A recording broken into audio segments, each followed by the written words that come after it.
नमस्कार, मैं हूं कुलीन गुप्ता और आज खास मुलाकात प्रोग्राम में हमारे साथ मौजूद हैं भाजपा के वरिष्ठ नेता, हरिद्वार से सांसद, पूर्व मुख्यमंत्री Uttarakhand doctor Ramesh Pokhriyal Nishank. Sir, TV 100 में आपका बहुत बहुत स्वागत है। सर, अभी कुछ ही दिन पहले आप केदारनाथ जी गए थे, वहाँ पे ऊपर कपाट बंद करवा के डोली बढ़वा के आए हैं। ऊखीमठ की क्या रेलेवेंस है, ये मैं जनता तक आपके द्वारा पहुँचाना चाहता हूँ सर। देखिए, पहले तो मैं माना गया और मुझे इस बात की बहुत खुशी है कि आप जो प्रधानमंत्री जी की मंशा थी कि जो सैनिक देश की 125 करोड़ जनता की सुरक्षा का दिया जला रहे हैं सीमाओं पर, उनके साथ मिलकर के कहीं ना कहीं खुशियां बांटनी चाहिए उनके परिवार वाले लोगों के साथ। और मुझे इस बात की खुशी है कि मैं माना गया और मैंने अपनी दीपावली माना में उन सैनिकों के बीच मनाई और बहुत प्रफुल्लता का वातावरण था, बहुत सैनिकों में जोश था और मुझे अच्छा लगा। उसके बाद केदारनाथ जी का क्योंकि कपाट बंद होना था और उस केदारनाथ जी के कपाट बंद होने पर मैं फिर केदारनाथ जी भी पहुंचा हूं और केदारनाथ जी की जो डोली है अब वो ऊखीमठ आएगी। 6 महीने में ऊखीमठ में ही केदारनाथ जी के दर्शन होते हैं। शीतकाल में उनका जो वो है वो ऊखीमठ में है। ये पहले से ही परंपरा, शंकराचार्य जी के जमाने से ये परंपरा थी कि 6 महीने, जिस तरीके से श्री बद्रीनाथ जी 6 महीने में इधर आ जाते हैं जोशीमठ में, तो वैसे ही वो 6 महीने में ऊखीमठ में आ जाते हैं। तो भारी बर्फ रहता है और उसके कारण वो देश और दुनिया के लोग अपने केदार बाबा के दर्शन वो ऊखीमठ में कर सकते हैं।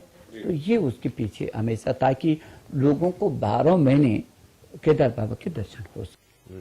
सर, तीर्थाटन पर्यटन का ही एक आयाम निकलता है, तीर्थाटन। उत्तराखंड में हम शीतकालीन समय में तीर्थाटन की बहुत कोशिश करते आए हैं।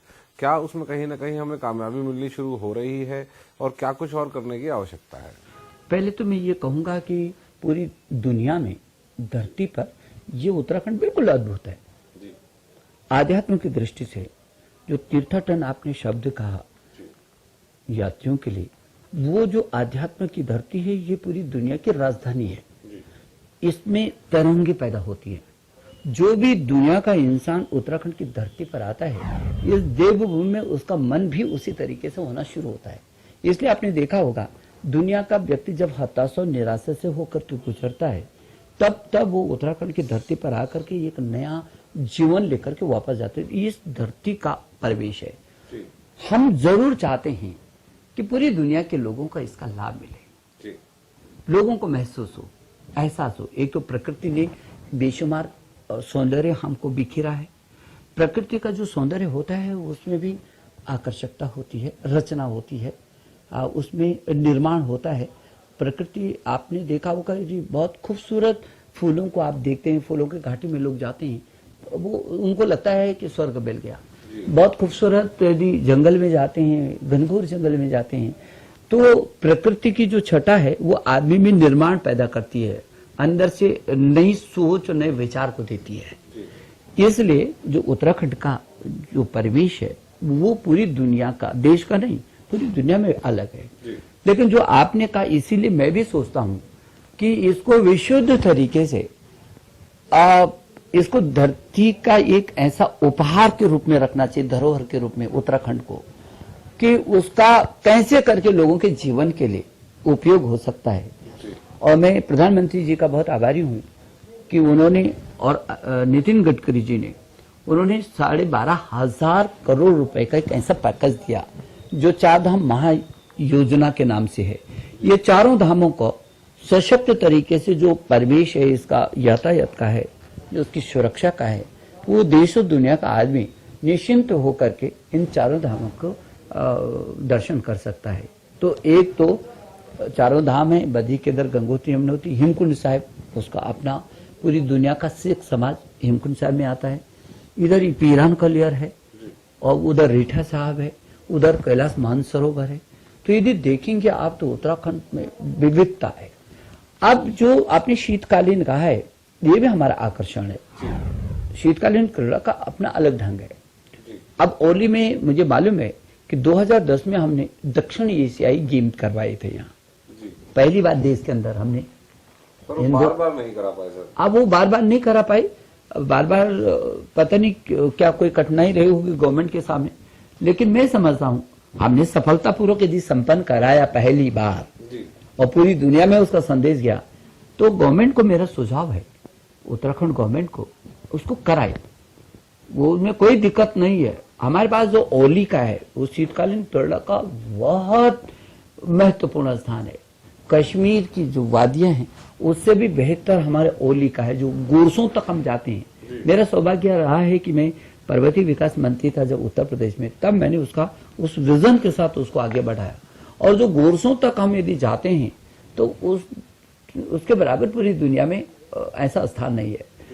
ऐसे ही हमारी पर्वतारोहण है, जो हमारा ये जो उत्तरकाशी में नेहरू पर्वतारोहण संस्थान है, इसने बहुत सारी, चाहे वो बिछेंद्रीपाल हो, हर्षवंती हो, और चाहे वो आप कन्हैयालाल पोखरियाल हो, तमाम ऐसे लोगों को दिया है जिन्होंने एक एक नहीं दो बार एवरेस्ट को पर चढ़ करके दुनिया का इतिहास रचा।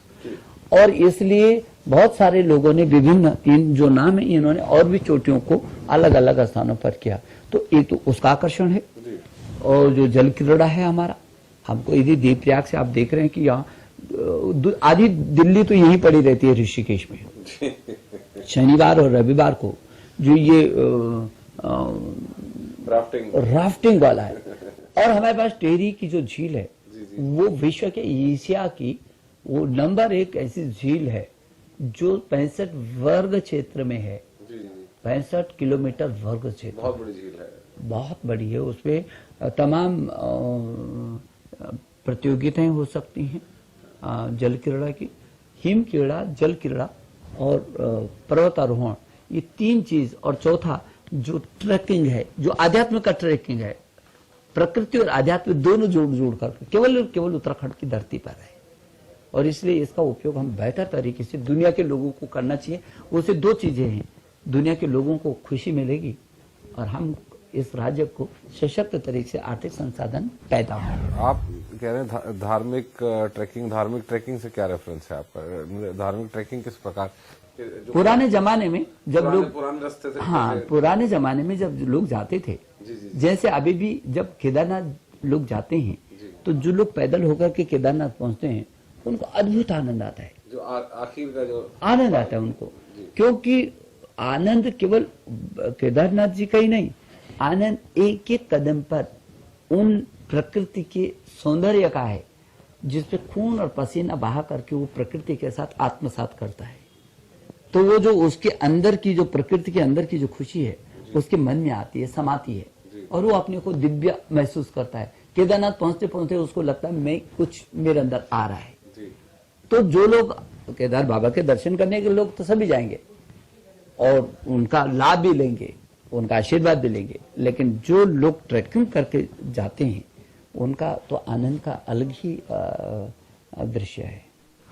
अब बात करते हैं जिन बातों पे सवाल उठ रहे हैं, जैसे आपने अभी कहा कि भाई सेंटर से पैकेज आ रहा है। हरीश रावत जी का कहना है कि भाई डिक्लेरेशन हुई है पर पैसे मुझे नहीं मिले। केदारनाथ में भी उनका कहना है कि हमें 8,000 करोड़ रुपए ने कहा था देंगे, पर मिला हमें कुछ भी नहीं। तो ऐसे मैं मुख्यमंत्री जी से पूछना चाहता हूं, आप कितनी बार गए? नंबर 1, आपने कितनी बार उपयोगिता प्रमाण पत्र दिया? नंबर 2 बार।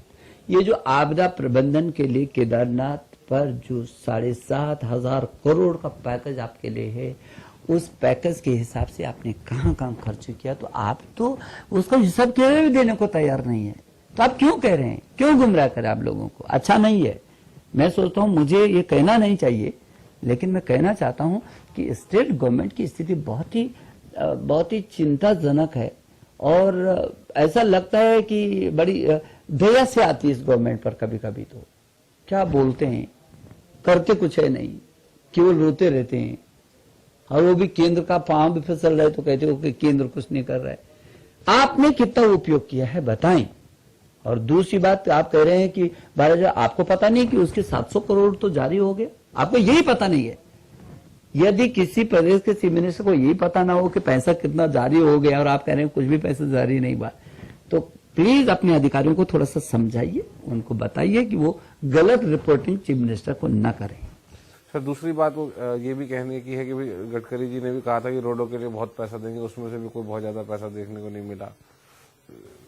कई सवाल किधर देखना चाहते हो? एक सवाल जो उठ रहा है कि मैं उदाहरण के लिए मैं नितिन गडकरी जी का उदाहरण देना चाहता हूँ। वो किधर देखना चाहते पैसा, किधर देखना चाहते हैं बताए ना।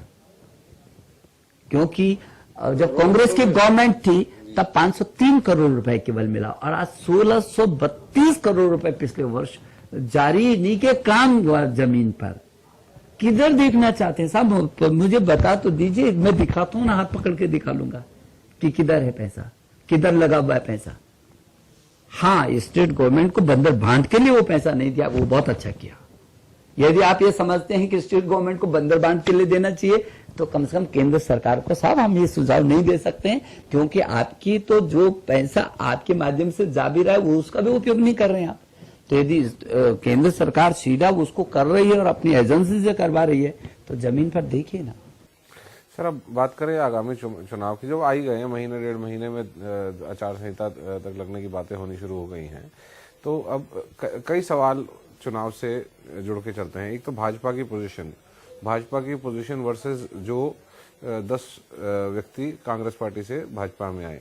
कई नेताओं की बात चल रही है कि भाई यहाँ से भी भाजपा में बहुत सारे रूमर्स उठ रहे हैं, बहुत सारी बातें चल रही हैं।